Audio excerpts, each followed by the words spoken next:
Hey everyone, welcome back to the Dropping In Surf Show. My name is Rob Case. I am a paddling technique coach located in Northern California. I teach surfers how to catch more waves with less effort. And in today's episode, I'm going to do a paper review or a study review from the Scripps Institute of Oceanography. This report, even though it's from 2003, this report has driven an entire section of my level 2 course.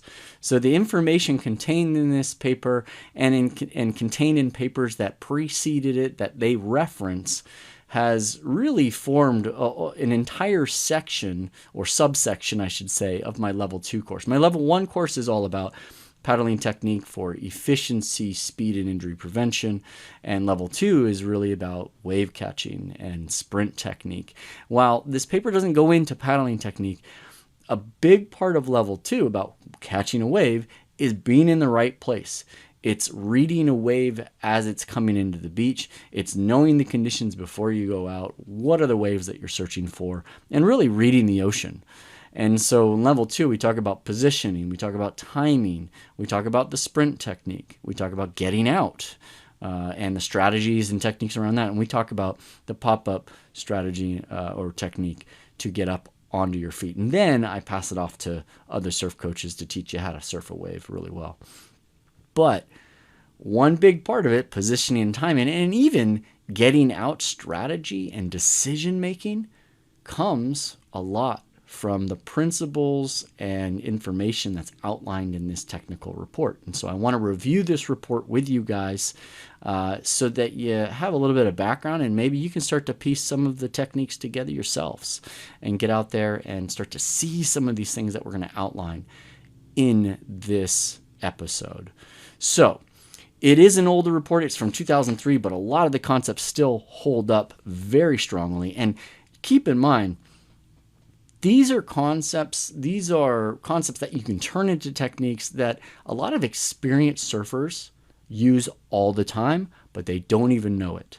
It's techniques that they've learned over the years of surfing the same spot over and over and over again. They know that the wave's going to break right here or right there, or how it's going to break, or what waves they're looking for as it comes in.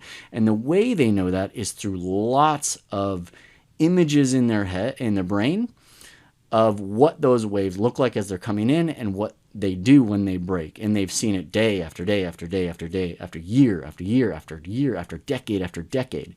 So what I'm going to try to outline for you is this information is going to save you decades worth of watching waves come into the beach. Now, that's not to say that you're going to be able to immediately start to see these things. You still need to go out and you need to get those reps, those brain reps in so that you can see waves over and over and over again. But you're going to be looking for things like this. And then you make the connections a lot faster. And what's even better, what gives you an advantage even over the experienced surfers in that sense, is that you understand why. If you can understand why a wave is breaking the way it's breaking, you can take that why and you can apply it to any spot in the world. And so my level 2, one of my main goals in level 2, it's to teach you how to catch a wave with no effort at all, for one, but to also go to any break in the world and within 5, 10, 15, 20 minutes of being in the water, figure that spot out and be able to navigate around the crowd and to identify waves that the crowd is not identifying so that you can catch more waves. So keep that in mind, that experienced surfers, this is the stuff they already know. They know this stuff, but they had to take years and years and years of watching waves come in at their local break to really understand this. And not to say that you're going to immediately, be able to apply it right off the bat, but if you do the same kind of method of watching waves come in with this knowledge, you're going to make the connections a lot faster. So let's get to it.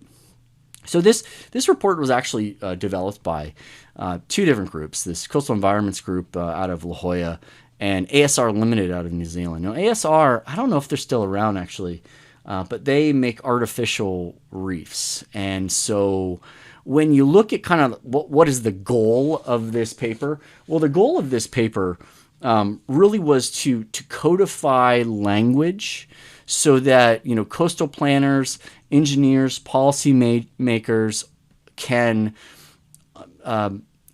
speak the same language as surfers, and that everybody can now use the same language and communicate the same things so that they can develop case studies on why you should preserve a surf break, why you should maybe put an artificial reef in, why maybe the Surf Rider Foundation should preserve a break, or maybe it could bring economic bounty to a region, like, for example, the most recent El Salvador contest. So it's basically just merging the slang of surfers with the technical language of scientists and policymakers. So that was kind of their goal of the paper. Because of that goal, there is you can sense when you read it, there's a little bit of bias towards, hey, let's put an artificial reef in this area. And they're kind of setting it up so that they can use this paper as evidence, so that they can put an artificial reef in somewhere, to a municipality or a town or a city. But with that being said, we still get a ton of great information out of this. It breaks down into 3 different sections. So first, the types of waves that surfers prefer. It's described. It's what are the parameters that make up a good wave. And that's something that's really important for us to know when we're looking for waves. Now you could be in maybe an intermediate or low intermediate surfer and kind of have an idea of what a good wave looks like, but until you ride it, you never really know if that was a good wave for you. What we find out is that skill level also plays a part of whether or not it's a, quote, good wave for that particular person. So the first part is just basically what are the preferred types of waves. The second part is it basically shows that the wave type determines the skill, the required surfing skill level, and the maneuver types that can be performed on it.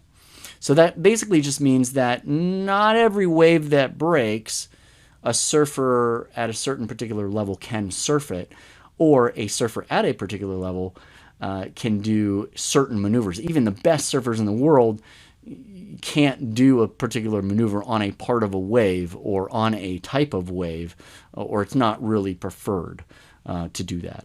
And then the last section talks about the features, the underwater bathymetry seabed features that cause waves to transform well for surfing. And that's very important that, there's lots of features underneath the water that we can't see that transform this swell into a wave.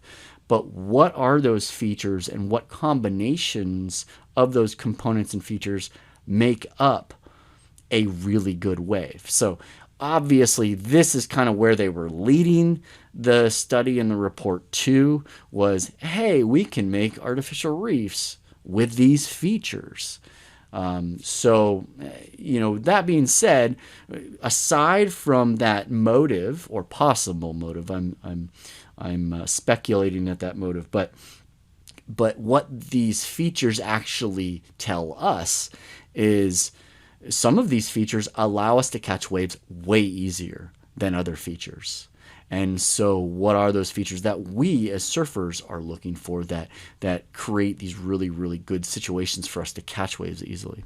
So all 3 sections are actually quite useful to us. It goes through the history of surfing and surf research. We're not going to go into that. And then it gives kind of like a high-level view of the characteristics of surfing waves. Not just waves, but surfing waves specifically. Not verb surfing waves, but adjective surfing waves. A wave that you can surf on. So surfers desire waves where the break point peels along the wave crest. So this is not language that we would use on a normal basis, but this is kind of where they're trying to merge the lingo, colloquial surfer language with scientific language. So these are the kind of the scientific terms that we're going to be talking about. The break point. The break point is, that pocket, the break point, and the peel along the wave crest. So there's some language in there that we use. The peel we use a lot, and then the wave crest. We never really talk about the wave crest, but that's kind of the top of the wave, right? So they surf just ahead of the advancing wave crest within the wave pocket. And they put it wave pocket in quotes, where most of the wave's power is located. So this next line I found really interesting. It says, unless they're beginners, surfers are not satisfied with riding waves that do not peel. So think about that for a second. A wave that doesn't peel. It breaks, but it doesn't peel left or right. It just kind of goes straight. So think of like a Waikiki Queens wave, or a San Onofre wave, like Old Man's, something that's just kind of like a mush and then goes bleh, it just goes towards the beach. Now, for beginners, that's fantastic. That's a fantastic beginner wave because they get a lot of reps paddling into the wave, catching the wave, getting up to their feet. But there's for advanced surfers or from surfers that are further along, that's only fun for so long, right? So if the wave peels, that's really what we're looking for. And they say together, the speed at which the wave peels and the breaker type, meaning I'm going to use scientific terms here, plunging versus spilling versus, those are really the only two that we would surf. But the speed at which the wave peels and the breaker type determine the skill level required to surf a wave, as well as the types of maneuvers that can be performed. Okay, so the skill level required to surf a wave and the type of maneuver that you can do on that wave are based on the speed at which the wave peels and the breaker type. And we're going to get into wave peels and breaker types and stuff, but this is just kind of setting the tone. And then they go on to say, hey, you know what? There's lots of different types of surfing. There's body surfing. There's bodyboarding. There's body surfing, right? And so there's all these types of surfing. For this report, they're really focusing on shortboard surfing. However, these concepts apply to all types of surfing, of waves that can be surfed and can be extrapolated to other surfing styles. So for example, longboarders desire waves with higher peel angles and lower breaker intensities than shortboarders. Bodyboarders desire waves with more extreme breaker intensities. So I've thrown out a couple of the terms that we're going to learn about that describe waves. And right there, that statement, if you kind of convert it into to normal language, it would be longboarders want something that's a little bit slower of a wave, a little bit less, a little bit more mushy, less barrely.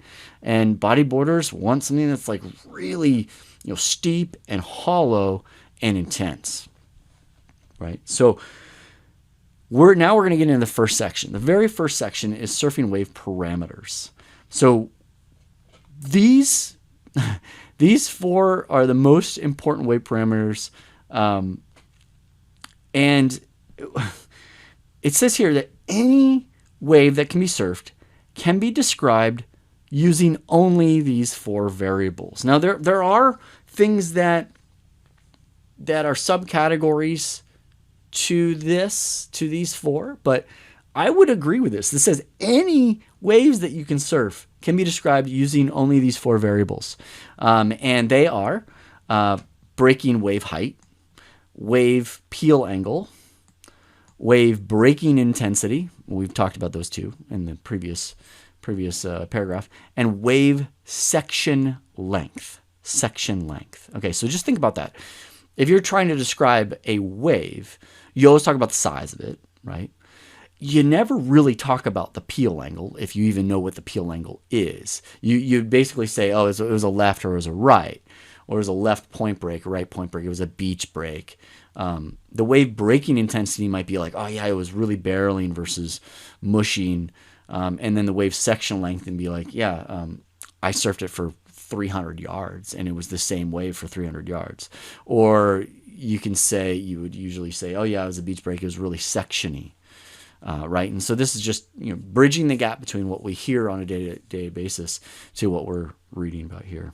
So I think wave height kind of, we're going to go into each one of these individually, but wave height is pretty self-explanatory, except that oceanographers, they explain how oceanographers define wave height versus surfers. And I thought this was hilarious because I actually laughed out loud when I was reading this. It says oceanographers measure wave height from crest to the trough of the wave, which is the scientific way to measure wave height. It says groups of surfers develop their own definitions of wave heights, which is completely true, right? Which can be slightly larger or smaller than the distance from crest to trough. Even though I laugh at that, I do that still as well. But all we need to know from this section essentially is that wave height is one of the important wave parameters for the analysis of a wave that you can surf. So is it big enough to surf? We were always going to describe a wave that we can surf in terms of height, right? That's always going to be a parameter. It's kind of a given, right? At the end of the day, this ends up being kind of one of the least important of the four in my mind, because these other three make such a big difference in what I look for in waves that I want to surf, and what my goal is. My goal primarily is wave count whenever I go out and surf. I'll give on wave height if I can get a lot of really good peeling waves with higher intensity and good sections of a wave, right? So, I'll sit on the inside and catch the 1 to 2 footers versus the 5 foot sets that are coming through, if the peel angle is better, and let's say the breaking intensity is the same. So, I would argue that wave height actually is the least important of the four. Wave peel angle. Wave peel angle is defined as the angle between the trail of the broken whitewater and the crest of the unbroken wave as it propagates shoreward. Now, let me explain what that means. Because when you read that, it doesn't make a ton of sense until you have a visual. And for those of you guys that are listening to this episode versus watching it, you're not going to be able to actually see the visual that I'm about to put on the screen. So I'm going to try to describe this for you. Peel angle is defined as the angle between the trail of the broken whitewater. What trail of broken whitewater? It's the trail of the whitewater of the previous wave. Okay, so this is important to know that there is a trail of whitewater. If you watch a wave break and you were to look at it from above from a drone, looking straight down, you would see a trail of whitewater. And where that whitewater meets non-whitewater, regular water, that's the trail that they're talking about. It's the broken whitewater. It's the path that the whitewater goes through. So it's the angle between that path, the trail of the broken whitewater, and the crest of the unbroken wave. Well, wait a minute.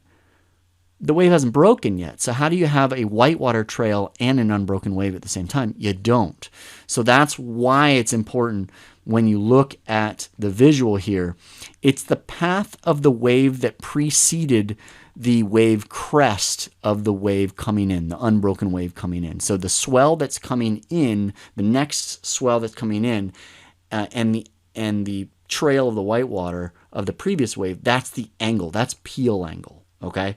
So peel angle, once again, it is the swell coming in, and that's one line, and then where that line meets the trail of the path of the previous wave, that makes up the angle that we're talking about. Okay, so if you're still confused, take a look at the YouTube video so that you can get a visual on what peel angle is. This is very, very important. So I'm going to describe it a little bit more. Peel angles range from 0 to 90 degrees, okay? With low angles creating fast waves and high angles creating slow waves, meaning peeling waves, slow peeling waves, or they're saying fast surfing waves, and high angles create slow surfing waves. An angle of 0 degrees is described as a closeout. So think about that. So if the path of the wave that came before is straight across and it's even, it's a 0 degree to the next wave that's coming in, that was a closeout wave that preceded it. And it's most likely going to be a closeout again. And that's an important point.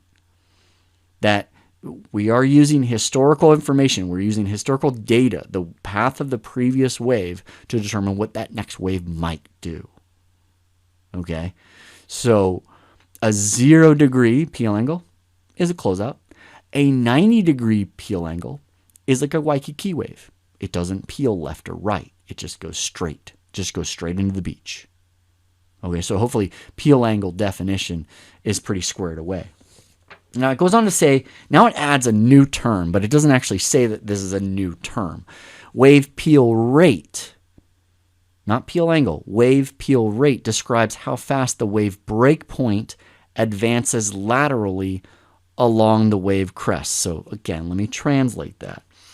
The wave peel rate is how fast, if we're looking at the wave now straight on from the parking lot, how fast is that wave peeling left or right at the break point, so in the pocket, right? And so that's what we mind surf all the time. We sit there and we're looking in the parking, we're from the parking lot, we're looking out at the waves, and we're just kind of mind surfing. We're like, okay, boom, bottom turn there, boom, oh, I'm going to take off right there.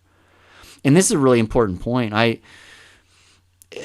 Before I learned all of this, I was on a boat trip in the Mentawais, and this is my first trip to Indonesia.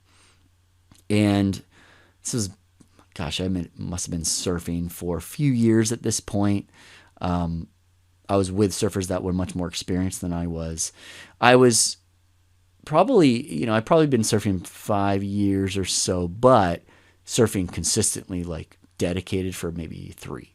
Okay, so we pull up at our very first, we wake up in the morning, we pull up at our very first break, and we're looking at it from the back, and it's kind of mushy and slow.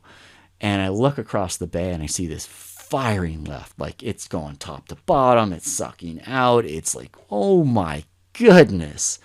It was insane. I'm like, why are we surfing that? And the surf guide's like, nah, you don't want to surf that. And then my friends pop up, and they're like, yeah, that thing's too fast. I'm like, what? How do you know it's too fast? How do you know how can you look at a wave and say, no, that's too fast? Well, it has everything to do with this concept of peel angle, is that the peel angle was too low. Remember, low is a fast moving wave. High peel angle is a slow moving wave. If you have to think about, first you have to catch the wave, get up to your feet, and turn. Right? And at that point, you don't have a ton of down the speed velocity. So if the wave peel rate and the peel angle are very fast, it's going to outrun you. So again, in my inexperience, I couldn't identify that. Right? And they couldn't describe it to me. But now, when I saw this, it makes all the sense in the world. Okay, so getting back to peel rate, why do they introduce a new term here? And it's not a section. It's not a section that describes a good surfing wave. Peel angle. They're using peel angle. So they're saying surfers must surf at least as fast as the wave peel rate in order to stay in front of the wave breakpoint or to stay in the pocket. Right. Peel angle is closely related to wave peel rate, because they both relate to how fast a wave is breaking. All right, so peel rate and peel angle are very related. Peel rate would technically be a more accurate parameter to use because it would be the same wave. You're looking at an individual wave A, and its peel rate is a certain speed, meaning distance over time, right? Going left to right or right to left. And peel angle uses historical whitewater trail with the now swell that you're looking at. So you can see where I would think peel rate would be a much better, more accurate parameter to use. However, it's difficult. It's difficult. They're saying they recommend using peel angle because it can be more accurately numerically modeled and is more sensitive to maneuver type. Okay, so some really interesting things there. we're going to continue on with peel angle. But just keep that in mind, the peel rate is closely related, but not the same. Right. Now we're going to move on to the next one. And this one, I really like this one. Wave breaking intensity. Oh, man, that just sounds crazy, right? Intensity. Wave breaking intensity. Okay, so wave breaking intensity is essentially how hard the wave breaks. Okay. Now, this is a longer section. It describes what affects wave breaking intensity, and there are more things that affect it, but they do outline kind of what the main things are. First of all, they introduce a term called orthogonal seabed gradient. It says orthogonal seabed gradient is the dominant variable controlling wave breaker intensity. So basically they're saying that orthogonal seabed gradient is the number one variable causing wave breaking intensity to be high or to be low. Now, what the heck is orthogonal seabed gradient? Are they just trying to confuse us more? So orthogonal means 90 degrees. It means lined up to 90 degrees. So the orthogonal seabed gradient, what they're really talking about is that the seabed gradient is the bathymetry. So the gradient from deep water to shallow water. Okay, so there's a gradient. It blends. A gradient is something that blends, right? It goes from deep water to shallow water, and it has a certain rate at which it does that. Orthogonal seabed gradient means that the wave that is coming in needs to be 90 degrees to that gradient going from shallow or deep to shallow, or whatever that gradient is. The wave needs to be 90 degrees to it.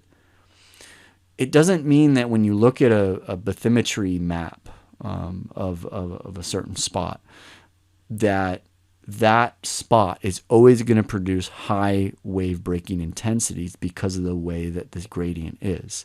The gradient has a big play in that, and that's in section 3 of this report. But what they're saying here is that what's really important is that wave needs to come up through that seabed gradient at 90 degrees for it to have high intensity. Hopefully that makes sense. It has to be 90 degrees. And then they describe, what are the different types of waves that break. There's spilling waves, plunging waves, surging, or collapsing. Really, they're saying the best one is plunging. Plunging waves are the top to bottom kind of waves. It's the tubular waves. It's the ones that throw over. Spilling waves are more kind of mushing waves. So remember, this report is designed mostly for shortboarders, and so that's why they actually make a statement here that plunging waves is really these. Plunging faces are what they want to do. Surfers generally prefer waves with steeper plunging faces. And that's really shortboard surfers generally prefer waves with steeper plunging faces. However, spilling faces also work for longboards and for shortboards and mid-lengths. The plunging faces provide more opportunity to experience barrel rides, to do different critical maneuvers, those sorts of things. So, types of waves vary greatly. They did an analysis on world-class surfing breaks, and this was really interesting. So this was a different study that they refer to. They took a bunch of the best surfing locations in the world, and they tried to figure out what breaker intensities they were, and they actually created a formula that you can see on the screen. If you're listening to this, you can't see it, but it's basically a formula that measures breaker intensity, and then they were able to show different surf breaks around the world what their breaker intensities were, and it was pretty interesting. And they talk about the wave vortex ratio. So if you look at the curve of a wave, of say a plunging wave that's barreling, there it makes a wave vortex, and the ratio between the height and the width of the vortex, that's what's called the vortex ratio. And they're saying that the vortex ratio is a good indicator of breaker intensity. So it's it was really a linear relationship, meaning a correlation that was seen when the vortex ratio was plotted against the orthogonal seabed gradient. Aha! So that's how they determined that orthogonal seabed gradient was the dominant variable that determined breaker intensity. It's not the only one. You can have some other things that affect breaker intensity, but that was what they did there. So I thought that was really interesting. And maybe in another podcast we can go over breaker intensity in this kind of concept.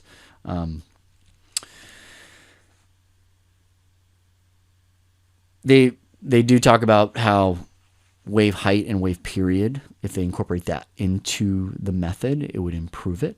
And that's what I was thinking about. Like when I think of breaker intensity, I think of swell period. And people that have taken my level 2 course know why, because I talk a lot about the swell period in that course and what the period will do to the wave and what to look for and how it acts.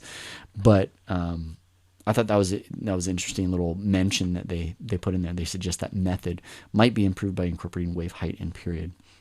But in reality, orthogonal seabed profiles make up the most dominant. The shallower water gradient has more of an effect than the deep water gradient. So this is something that to think about, is that when we think about gradient, when we think about bathymetry, there's an offshore kind of deep water, what they say macro scale gradient. There's a mid kind of not where you're surfing, not where you're taking off, but just outside of that area. That's called the mesoscale or meso area of gradient. And then there's the microscale gradient. And what they're saying here is that the shallower water, the microscale, the meso and the microscale gradients have more of an effect than the macro or deep water gradient profiles.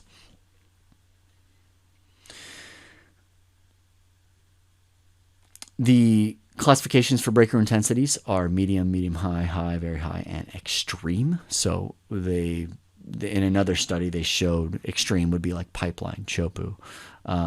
Medium, they described a spot in New Zealand that I've never surfed, but as medium, where it's still a plunging wave. Now, this is not, I would say medium low, and low would be more of a spilling kind of a wave, more a mushy wave.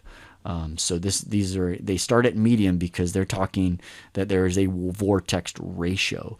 There's no vortex ratio on a spilling kind of wave, on a wave that kind of crumbles from the top.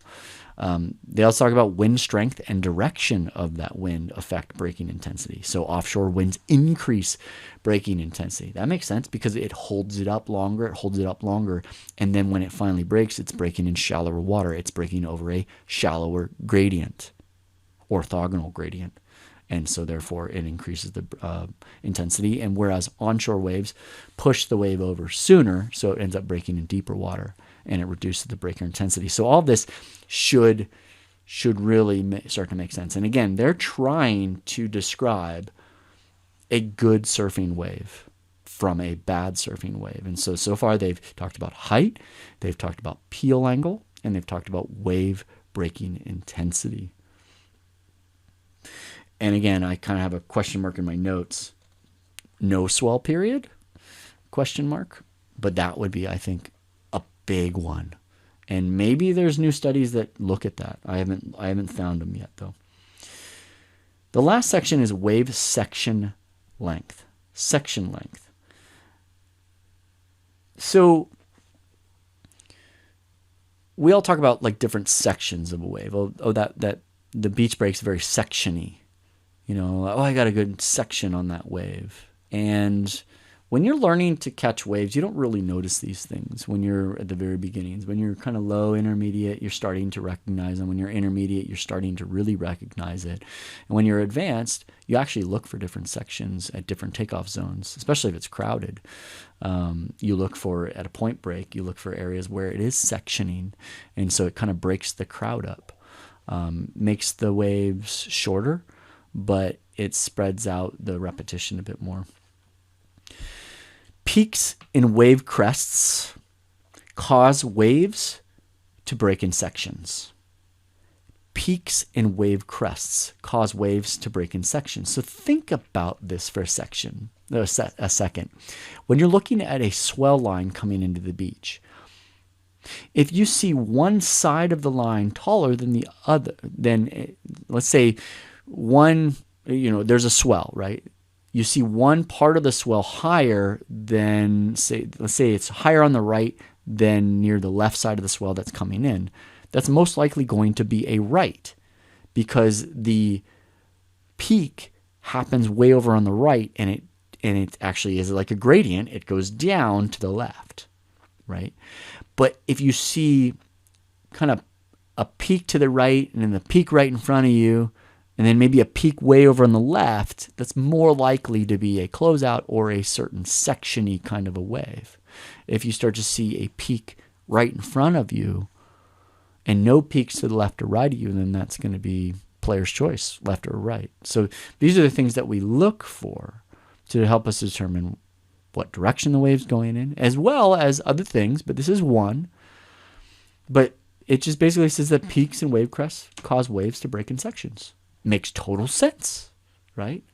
And this isn't rocket science, but we're trying to connect what you guys see on a daily basis to what they've determined makes a good wave, so that you can identify the good waves from the bad waves. A new section begins when there's a change in wave height, peel angle, or breaker intensity. All right, so a new section begins when there's a change in wave height or peel angle or breaker intensity, or a combination of those. So think about this. Okay, so a new section begins when there's a change in wave height. That's what we just talked about. It would be a peak and a wave crest. Right? A new section begins when there's a new peel angle. Remember, waves don't peel at, say, 45 degrees for the whole way. I mean, that would be amazing. That's a beautiful point break. Right? But it might break at 45, and then it might drop down to 30 and get really fast, and then it'll fatten up to, say, 70, and you got to cut back, right? And so every time the peel angle changes, it would be considered a new section, quote unquote. Now, that section you may or may not be able to take off on, but it is a new section. Starting to put it together. This has a huge role. When you combine all these things together, they have a huge role on where you position yourself in the lineup. Huge. A new section begins when there's a change in breaker intensity. You see that all the time. I talk about this at beach breaks, how there are shallow spots and deep spots, and they aren't linear. It's not like a reef break where the reef doesn't really change and the depths don't really change. They're kind of static in place, and the variables then are the swell direction as well as the tide. But a beach break, you get a ton of these holes, and you could have a wave that starts to rear up, that wave height kind of pops up, and the breaker intensity ends up throwing over really hard. Maybe it hits a really shallow section and it breaks hard, but you're way on the inside. And then what happens? It hits the deep spot, and that whitewater disappears, and then you catch the reform.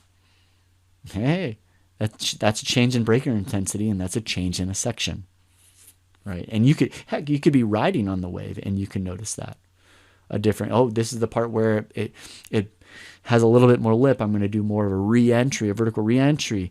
Oh, this is the part where it's kind of soft, so I don't want to do a vertical re-entry, or else I'm going to end up at the back. You can see how these things affect how we ride the wave and how we set up to catch waves. Cool. So that's the breaker parameters, and then it goes into relating section 2, relating surfing waves, or waves that we surf, to surfers. Okay, so this has to do with surfer skill level. So this is section 2, skill level and surfing maneuvers. We've kind of already talked a little bit about that, but let's outline it. So different surfing waves suit different types of surfers. Duh. And surfers prefer to ride waves that match or challenge their abilities. Absolutely, I agree with that 100%. The range of wave heights, peel angles, breaking intensities, and section lengths that a surfer can successfully negotiate depends on skill level. I would agree with that. I agree with that. There were some studies that classified surfable limits for beginners, intermediates, and experts, and they described those based on peel angles and wave height. I've taken a look at that. It's interesting, but we don't have enough time to incorporate that into it. But just know that there are different peel angles that are more associated to beginner or intermediate surfers than they are to advanced or pros or expert surfers. It's kind of like when you go to a wave pool and you're like, okay, well, which wave profile do I want to pull up? Right? And that is sometimes driven, or primarily, firstly driven on skill level.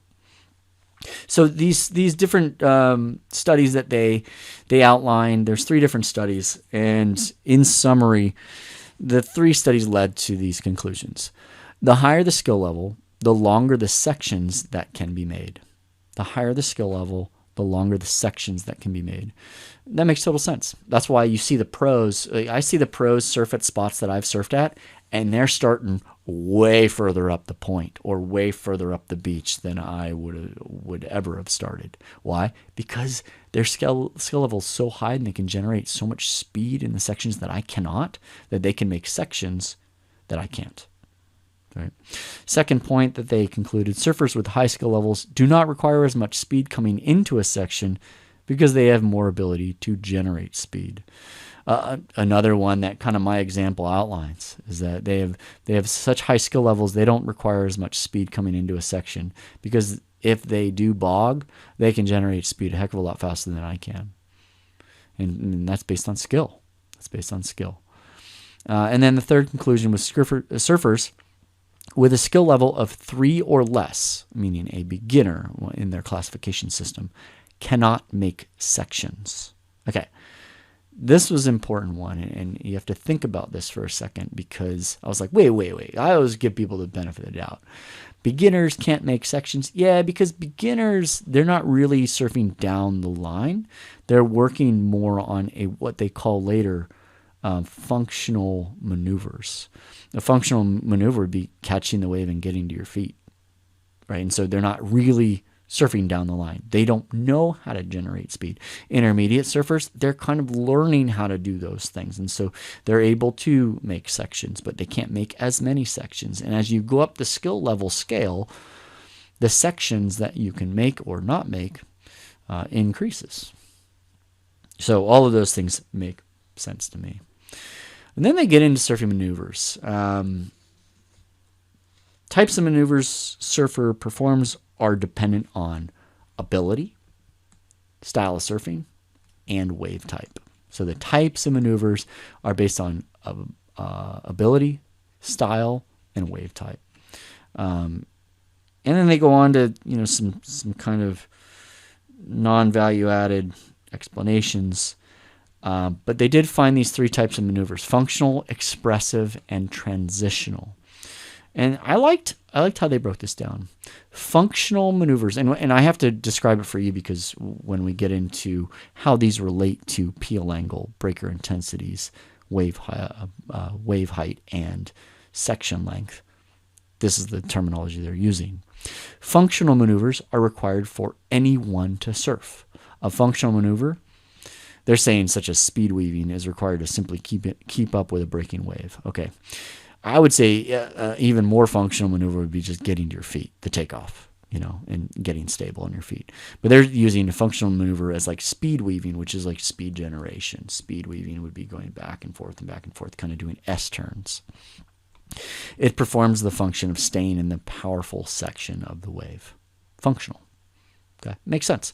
A more expressive maneuver, such as an aerial, is performed solely to fulfill the surfer's need to perform a difficult feat. It's not necessary. And now actually they make aerials functional to keep up with the breaking wave. But this was back in 2003 when people weren't doing aerials as a functional maneuver. But that makes sense. There are expressive maneuvers that you can just kind of flare out and you let the wave go. And there are functional maneuvers that really kind of keep you in the pocket, that keep you near the breaking point of the wave. Maneuvers such as top turns and bottom turns can be considered as transitional moves that are used to link together functional maneuvers with expressive maneuvers. So top turn, bottom turn, yeah, they're transitional, but they're also very functional. It says here, each maneuver can be categorized as functional, transitional, or even expressive, depending on when it's being done. So they even go, they describe these three types of categories of maneuvers, but they also say that, you know, any maneuver can be kind of described as any of the three, just depending on where you do it on a wave. I would say even how you do it. So a bottom turn may be functional when dropping into a wave, transitional when preparing for an error, or expressive when executed under certain conditions. And we've seen that. We've seen like Donovan do this like soul arching bottom turn. That's pretty expressive. He didn't need to do it that way, but he did it that way. So it was expressive and transitional. There's a really cool visual on the screen right now, a relationship between the percentage of each surfing maneuver type and skill level. And this was, again, back in a study from 2002, but I actually really like this. I don't think it's outdated at all.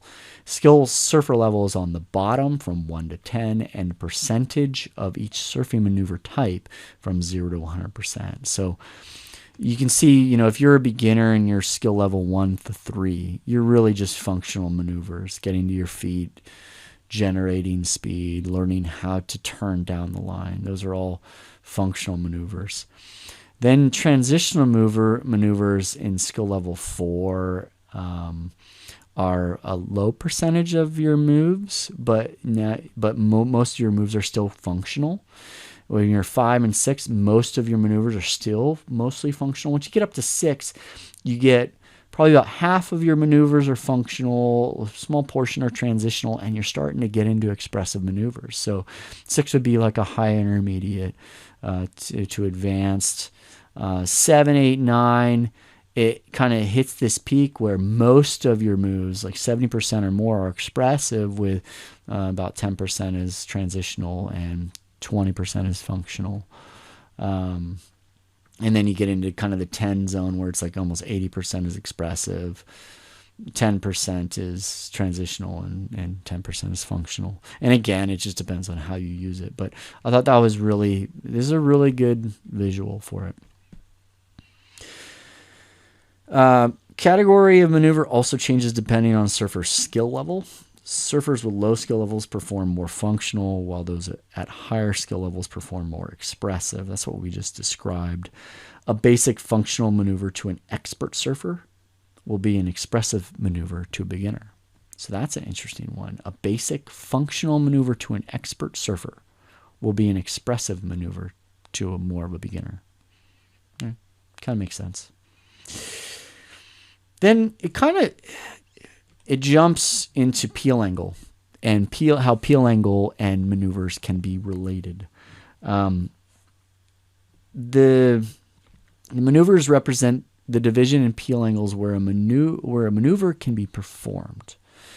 For example, although the word cutback is used here, in the analysis, it is just as likely that a surfer will perform a roundhouse for a given wave scenario.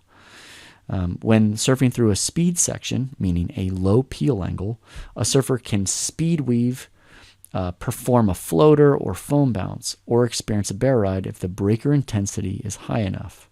So that's talking about your peel angle being more on the low end, in that 30 to 40 degree, 45 degree. You're not going to do a cutback when it's barreling. You know what I mean?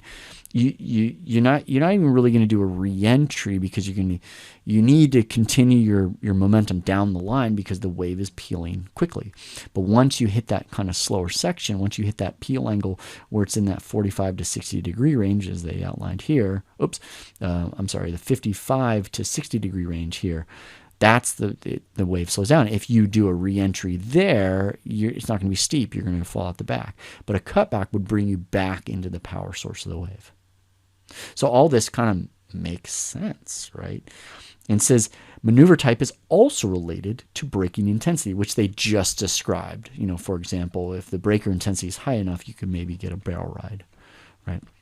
So for a given peel angle, a surfer may perform a top turn on a wave with a medium braking intensity, a reentry if the braking intensity is higher, or a barrel if the braking intensity is extreme. So let's review that one again. So for a given peel angle, so if the peel angle is static, let's say the peel angle is in that kind of speed to reentry kind of zone, in that 45 degree zone. Okay, so let's say peel angle is 45. So that doesn't necessarily mean that it's going to barrel. It just means that the wave is moving at a certain rate, right? So that the peel rate is moving at a certain rate because the peel angle is 45 degrees. So let's say, given that peel angle, a surfer may perform a top turn on a wave, if the wave has medium breaker intensity, it pushes back a bit, right? If it's higher, it might be a vertical reentry where they have to, they hit it and they come down immediately, right? Or a barrel, if the breaker intensity, meaning the vortex ratio, is large, then you can get barreled, right? So remember, breaker intensity is vortex ratio. We're thinking of just plunging waves right here, not waves that spill, just plunging waves. So this thing is kind of barreling, so you can do a top turn right in front of it.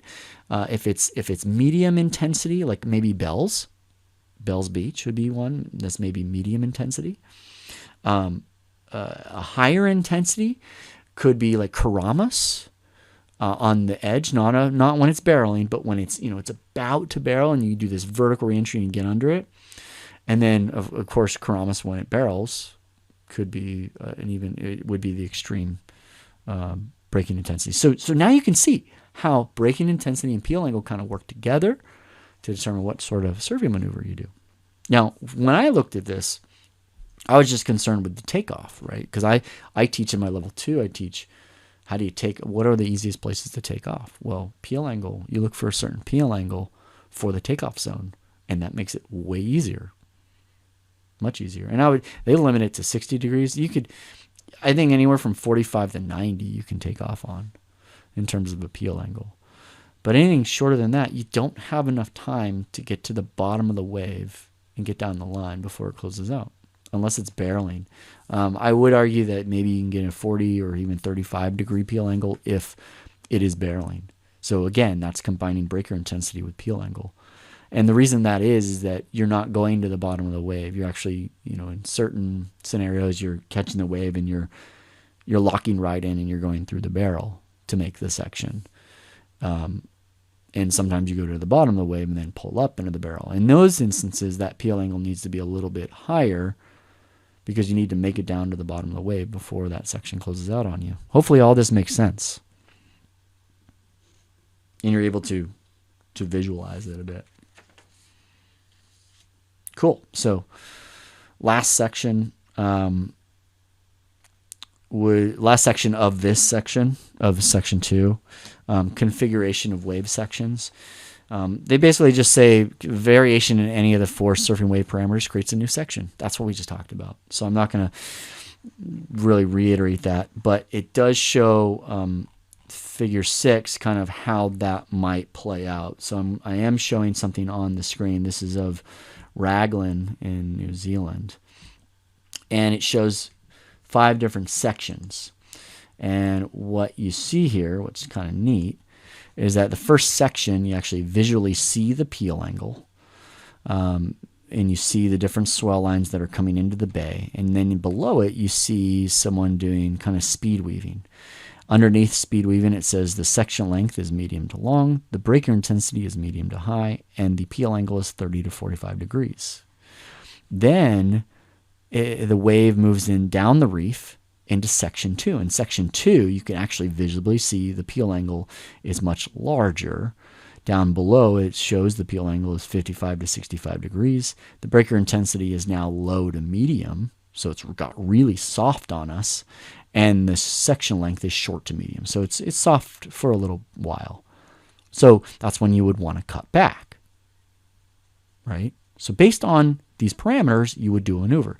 Then section 3 the peel angle is very tight. It's 30 to 45 degrees. The breaker intensity is high to extreme, so it does start to throw over, and the section length is short to medium. So if you're doing your cutback and you're not prepared for section 3 in this next section to get barreled, it's going to leave you behind. How many times has that happened to you? Happened to me, and that's how you read. That's how you start to read waves. Is you start to know when these sections come. Well, how do you know when these sections are coming? Right? Those are the things that you look for on the wave when you're riding it. Also, your familiarity with the break. Then the next section, section 4, the peel angle opens up to 45 to 55 degrees. The breaker intensity drops to medium, and the section length is short to long.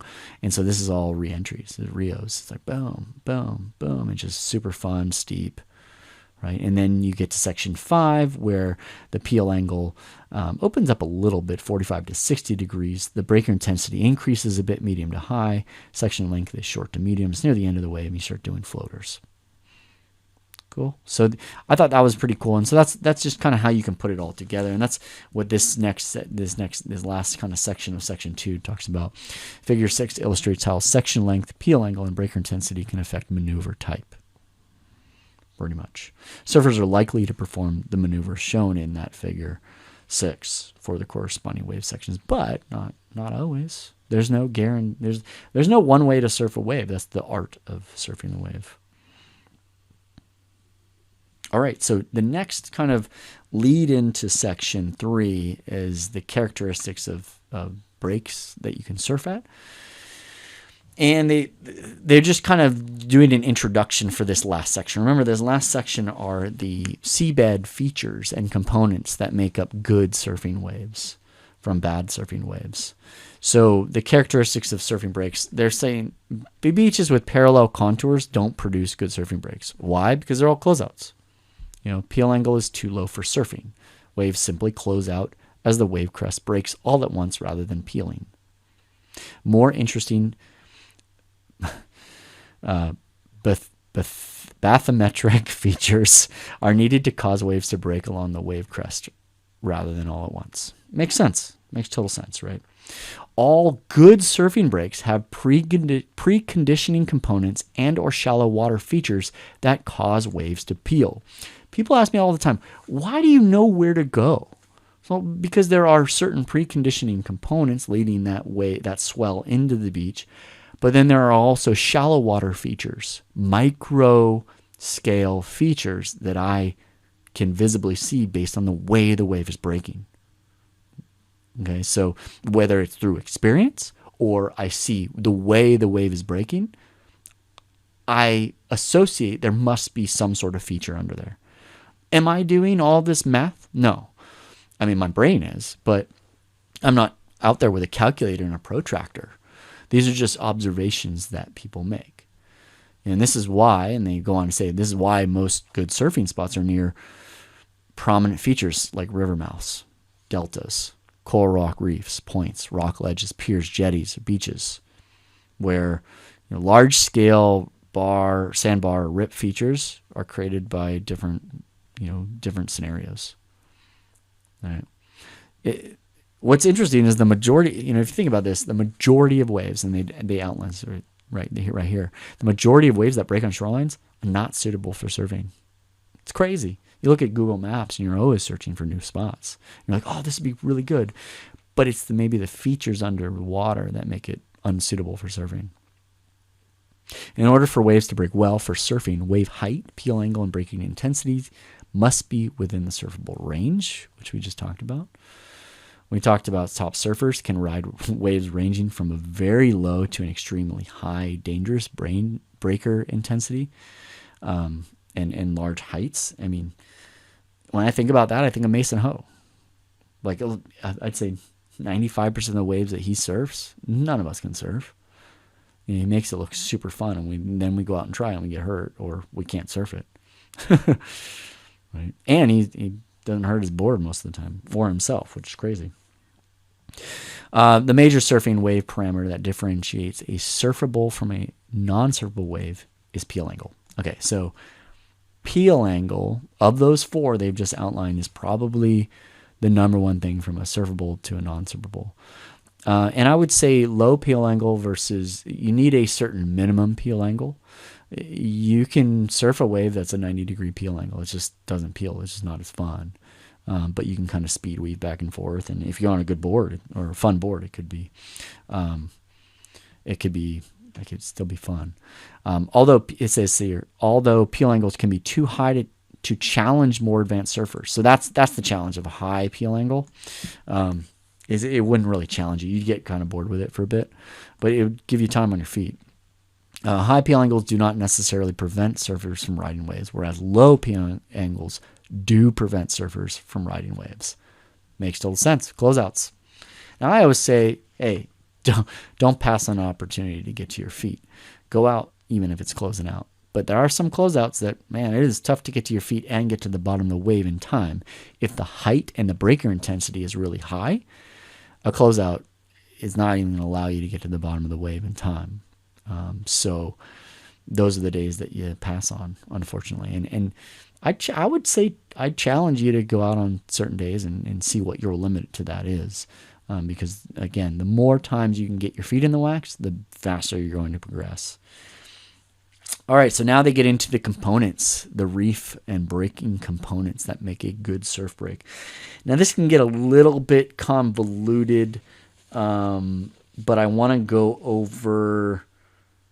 Yeah, I want to go over it right now because, yeah, there's a lot of... This might be another podcast episode as well, going in deeper into this, but this is, I think, is quite interesting. So, the major bathymetric features that cause surfing breaks to form good surfing waves are: each component was distinguished by its shape and function. Those components are ramp, platform, wedge, focus, ledge, ridge, and pinnacle. And when I read this, I was like, oh, jeez. Science being science, just putting words to all this stuff. But if you go into the study and you go to the corresponding studies that describe these things and show you the visuals of them, it starts to really make a lot of sense. And I'll actually pull up an example.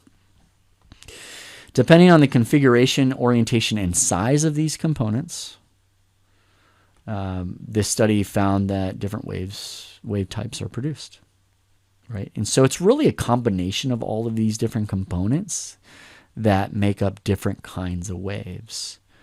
The favored orthogonal direction is the wave alignment that produces the best quality surfing wave over a reef component. So again, orthogonal direction of the swell. So the swell has to hit at 90 degrees to the component for it to break well. Any deviation from the optimum alignment will cause an increase or decrease in ideal peel angle. This leads to waves breaking more quickly or slowly than desired for high-performance surfing. Makes total sense. All this makes total sense. Let's talk a little bit about these. So ramp. It says, it says here, it describes what a ramp is. And if you have to think, this is a bathymetric feature. This is the bathymetry under the water. Like, it looks like a ramp, and they show you a visual of what a ramp is, but it's a ramp up in seabed gradient. Okay, it's a ramp, but it's not a super fast ramp. It's just a ramp. The directional spread of offshore waves is aligned orthogonally to ramp contours prior to breaking on another component. So keep that in mind, that a ramp feature needs another component for waves to break. Right? So waves do not break on a ramp. They cause waves to refract onto other components. That's what a ramp is. But it is a component, so they include it. A focus. It's a seabed ridge. I know this is confusing because they use ridge elsewhere. But this is a seabed ridge that causes a peak in wave height and lowers the effective gradient, making it easier for a surfer to take off. Woohoo. Now think about that. Like, I actually just saw it in the El Salvador event. There were focuses all over that cobblestone. When it was kind of all wonky, you were noticing that they were taking off with 1 or 2 strokes in this one particular, you were like, oh, they're not going to be able to catch, they're barely, whoa, they caught that. Well, I know why they caught that, because they were on a focus. They identified where that focus is. Mama Roca, which was one of the features that they kept aligning to, could be considered somewhat of a focus, or really more of a pinnacle. It says focuses can also occur at any section of the surfing ride, which we saw also in Yagadora's ride. He rode into Mama Roca and then did that big crazy air. Okay, so that is what a focus is. A platform is a flat horizontal plane and therefore has little effect on advancing waves. Platforms join different components together. So platforms and ridge and ramps are kind of similar, where they bring waves to refract into or away from certain components. So a platform isn't going to be a feature that can be used by itself. Platforms' main 2 functions are to, 1, maintain wave orthogonals. So it maintains an orthogonal established by a ramp or a focus. And 2, it allows sufficient depth of water for waves to break above a ledge. So it brings it up to a ledge, a platform does. In the first situation where it maintains wave orthogonals, the optimal platform is just deeper than the depth where the waves will break at a particular site. So in level 2, I talk about what is the depth requirement for a wave to break. It's 1.3 times the height of the wave for shallow water. So, for example, a 10-foot wave breaks in 13 feet of water. What they're describing right here with an optimal platform, when the platform is maintaining a wave orthogonal, they're saying that the wave is in like 14 feet of water. That would be the platform. The platform would be 14 feet. It's not quite 13 feet, so the wave's not going to break. A 10-foot wave's not going to break, but it'll start to peak up, right? It'll start to cause the shoaling into, and then the focus or the wedge or some other component that makes it break. So the wedge is similar to a ramp. It's tilted down in the offshore direction, they say here, which I'm like, all right, well, aren't they all these features tilted down? But they're not really always tilted down in the offshore direction. Sometimes they're tilted to the side. It differs from a ramp because it's at an angle to the favored orthogonal direction and in shallow enough water for the wave to actually break. So a wedge is a ramp that's in shallower water. That's the main thing. This is the main wave breaking component of most surf breaks, is a wedge. The orientation of the wedge determines the amount of refraction of the wave and therefore the wave peel angle. So wedge has a big determinant of peel angle. Then we go on to ledges. A ledge is a very steep wedge.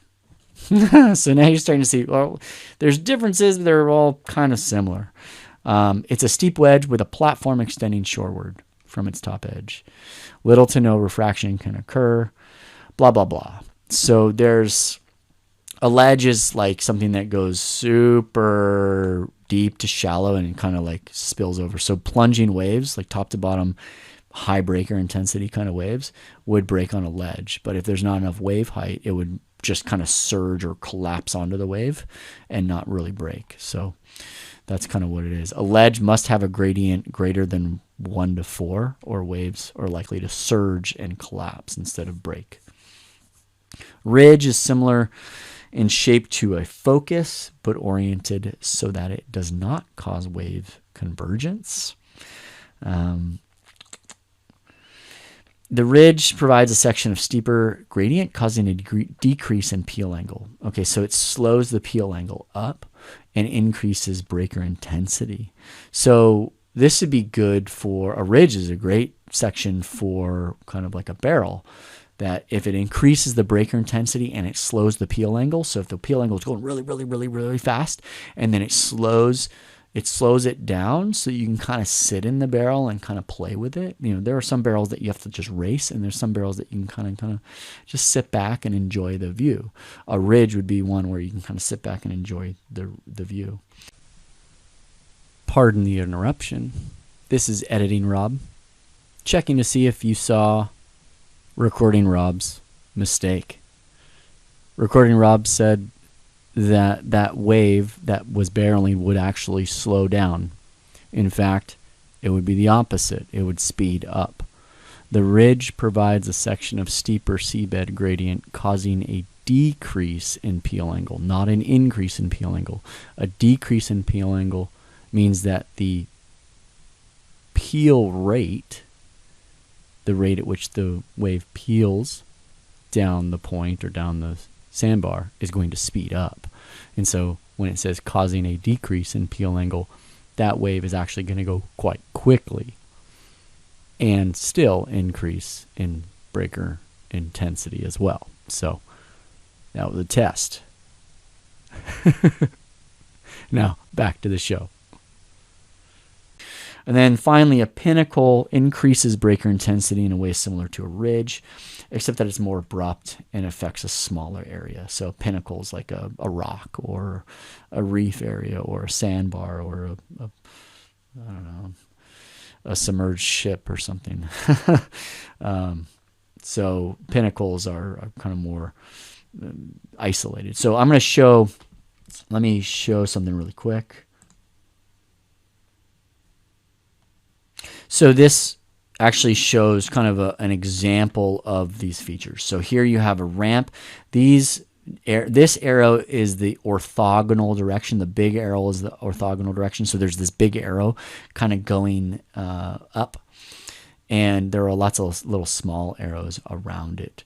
And then it shows a focus. So if you're listening to this is going to be really difficult for me to describe, but there's a focus that the waves kind of all bend into, right? They refract into the focus. The stars show the path of the breaking wave, of kind of how it goes. And so it starts at the focus, and then it hits the platform, goes up onto kind of a wedge, and then it goes into a ridge, and then it goes back to a wedge. And as the wave goes down, the platform, so the ramp is kind of all the offshore stuff, and then it goes into the platform is on the inside, but further down the wave. And so the parts where the wave is actually breaking are on the focus, the ridge, and the wedge, and there's a certain peel to it. So you can see here, it can get pretty complex. When you think about this, I'm showing a different view now of just a map with some bathymetry, but it's showing kind of when you're looking at bathymetry of an area, if you were to zoom out, you're looking at the macro scale, and there could be like a wedge or a feature that's in the macro scale or a ramp.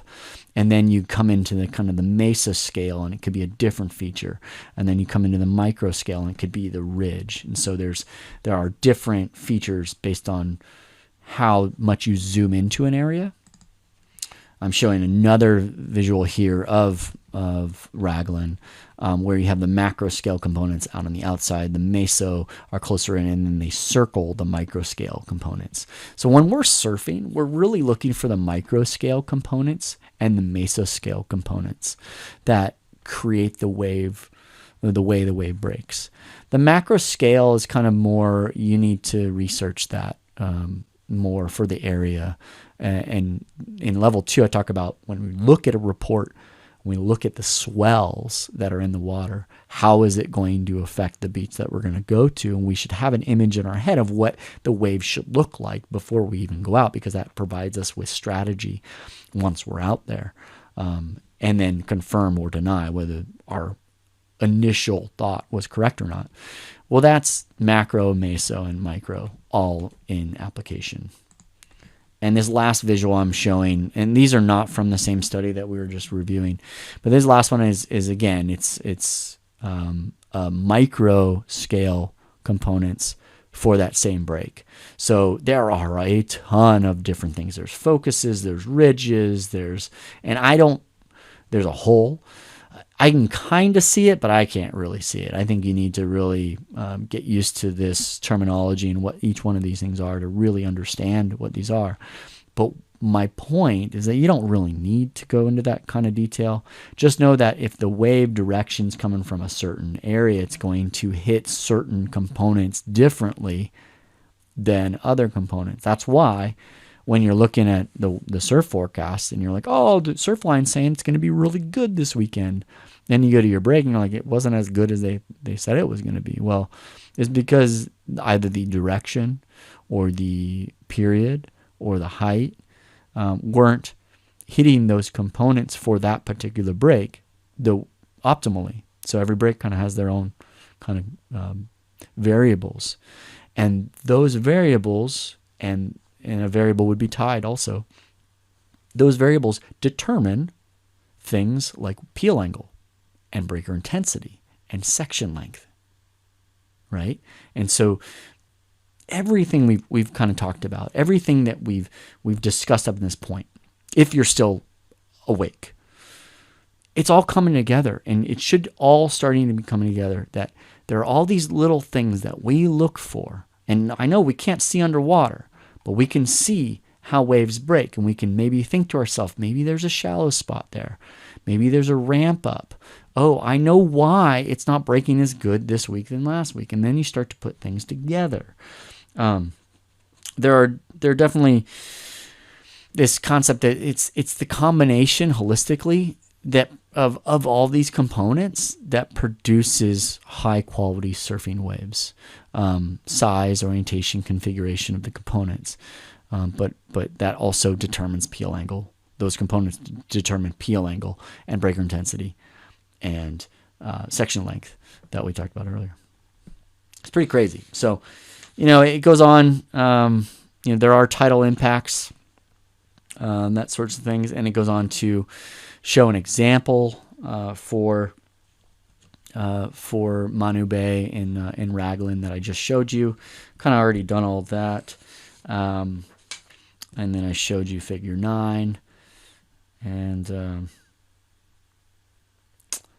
the last point I have in my notes is that it says, however, it says the body of knowledge about the ways surfing breaks create surfing waves is large enough to be used to predict the possible effects of coastal activities on surfing breaks and to design artificial surfing reefs. There you go. There was the main kind of point of this report, is that they're just saying, hey, we got to learn about all this stuff so we can put the right kinds of things in, and we're the right company to do it, basically is what they've said. They said, however, at this time, practical applications of this information are limited. Hey, not anymore. Not anymore. Now you got wave pools, and wave pools have gone into great depth onto how waves break, how we can get the best peel angle, how we can get the best breaker intensity, how it can change, how we can get the best wave section length at certain heights of the waves. And we can do different maneuvers based on different skill levels and based on different peel angles and breaker intensities and section lengths and heights of the waves. Right? So no longer are we kind of in the dark about this stuff. People are applying it all the time. And more so, if you go to a wave pool, you will notice this a lot more because the waves are the same or similar. When you go out into the ocean, you will start to notice these things. And you'll start to connect why the day was good or why the day was bad, or where to break, or where to take off from, where to surf. Are there breaks on the inside that the crowd hasn't noticed, where the breaker intensity is high enough that you can get good peel angles, right? And it's within your skill level. So this knowledge opens up a whole bunch of options for you if you can apply it the right way. And that's what we talk about, the techniques from this information that we use in the lineup to catch more waves, the most waves, with the least amount of effort. That's what we talk about in level 2. But I think just based on the discussion we had today, you can go out and you can begin to piece it all together. So of course, If you have any questions, I know this was a lot of information. If you are still awake, I felt like this was like a lecture class, and out of 100 students, I may have 2 left at the end here, and you too, you're gonna get A's in this class because you stayed the whole time. And you're gonna get most waves because you listen the whole time, and you're gonna be able to process this. And those of you that dropped out about halfway, yeah, you'll get more waves, but not as much as the 2 of you that left, that are left standing, that are left awake at the end of this lecture. So I thank you guys for listening. If you guys have any questions, please reach out. And until next time, I'll see you in the water.